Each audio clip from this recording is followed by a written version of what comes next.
warahmatullahi wabarakatuh. Halo adik-adik, berjumpa lagi dengan Kak Aulia. Bagaimana kabar kalian hari ini? Alhamdulillah, semoga kita semua senantiasa diberikan kesehatan dan juga semangat dalam menuntut ilmu. Jadi kali ini kita akan belajar bersama-sama tentang ekosistem. Namun sebelum itu, pernahkah kalian mengunjungi sebuah hutan untuk berwisata? Apa yang kalian lihat di sana? Nah, kalian pasti akan melihat barisan pohon yang lebat, rumput, atau semak belukar.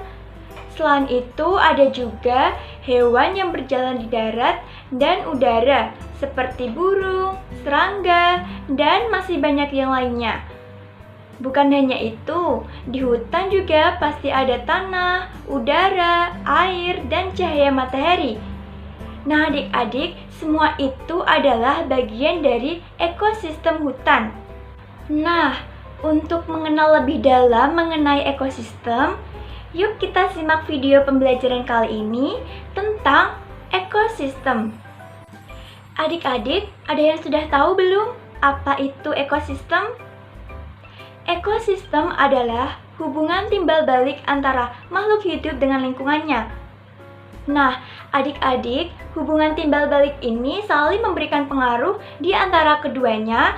Ekosistem yang ada di semua belahan bumi meliputi ekosistem hutan, laut, padang rumput, dan lain-lain.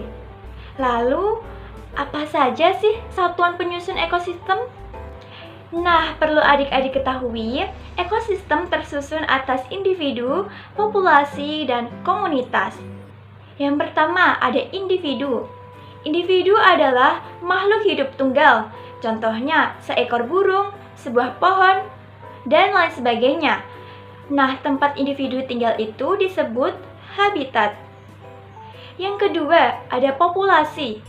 Populasi adalah sekelompok individu yang sejenis mendiami tempat tertentu. Contohnya, di sebuah kolam terdapat populasi ikan. Nah, adik-adik, selanjutnya ada yang ketiga, komunitas. Komunitas adalah kumpulan populasi yang berbeda hidup bersama di tempat tertentu. Contohnya, komunitas sungai dan komunitas padang rumput. Nah, selanjutnya, bagaimana proses terbentuknya ekosistem? Nah, perlu adik-adik ketahui, berdasarkan proses terbentuknya ekosistem itu terbagi menjadi dua, yaitu yang pertama ekosistem alami dan yang kedua ekosistem buatan. Nah, kakak jelaskan yang pertama yaitu ekosistem alami. Ekosistem alami adalah jenis ekosistem yang terbentuk dengan sendirinya tanpa campuran tangan manusia atau diciptakan oleh Tuhan Yang Maha Esa. Contohnya laut, hutan, padang rumput, gunung, sungai, dan lain sebagainya. Yang kedua, ada ekosistem buatan. Ekosistem buatan ini adalah ekosistem yang terbentuk karena ada campuran tangan manusia guna memenuhi kebutuhan manusia. Contohnya, akuarium, sawah, kolam ikan, waduk, dan lain sebagainya. Nah, adik-adik, ada yang sudah tahu belum? Komponen apa saja sih yang menjadi penyusun dalam ekosistem itu? Jadi adik-adik, komponen penyusun dalam ekosistem itu terdiri dari dua, yaitu yang pertama adanya komponen biotik dan yang kedua komponen abiotik. Yang pertama, komponen biotik adalah komponen hidup yang ada di alam dalam sebuah ekosistem dan meliputi semua makhluk hidup. Contohnya seperti tumbuhan, hewan, manusia, dan mikroskopik berupa bakteri dan jamur. Jadi adik-adik, komponen biotik dalam sebuah ekosistem itu juga dapat dibedakan lagi menjadi beberapa macam tergantung dari cara mendapatkan makanan dan tingkat trofiknya. Nah, di sini kakak akan jelaskan mengenai jenis komponen biotik berdasarkan cara mendapatkan makanan. Itu terbagi ada pertama, produsen. Produsen ini adalah organisme yang dapat menghasilkan makanan sendiri melalui proses fotosintesis. Contohnya pada tumbuhan hijau. Kemudian ada konsumen. Konsumen adalah organisme yang tidak dapat menghasilkan makanan sendiri, sehingga harus memakan makhluk hidup lain bergantung pada organisme lain. Yang selanjutnya ada decomposer atau disebut juga dengan pengurai. Adalah mikroorganisme yang menguraikan bangkai makhluk hidup atau hasil pembuangan sisa pencernaan. Contohnya bakteri dan jamur. Nah, adik-adik, jenis komponen biotik berdasarkan tingkat trofiknya. Yang pertama ada komponen autotrof dan komponen heterotrof. Yang pertama, komponen autotrof adalah organisme yang berperan sebagai produsen. Hal ini dikarenakan dapat menghasilkan makanan sendiri, yaitu melalui fotosintesis. Contohnya, tumbuhan berbiji, tumbuhan paku, ganggang, lumut, dan fitoplankton. Yang kedua ada komponen heterotrof. Komponen heterotrof adalah organisme yang berperan sebagai konsumen karena tidak dapat menghasilkan makanan sendiri.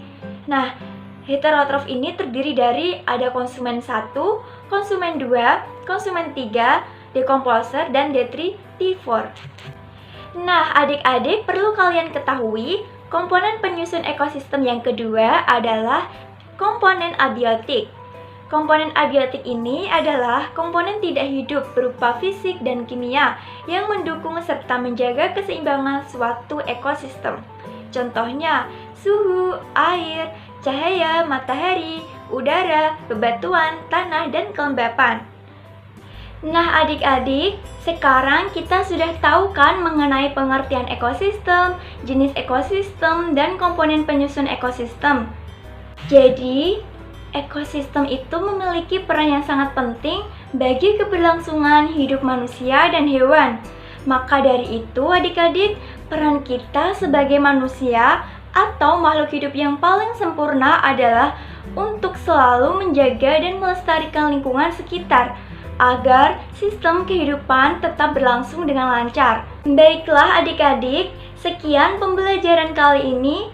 Semoga video pembelajaran kali ini dapat bermanfaat. Tetap semangat belajar ya.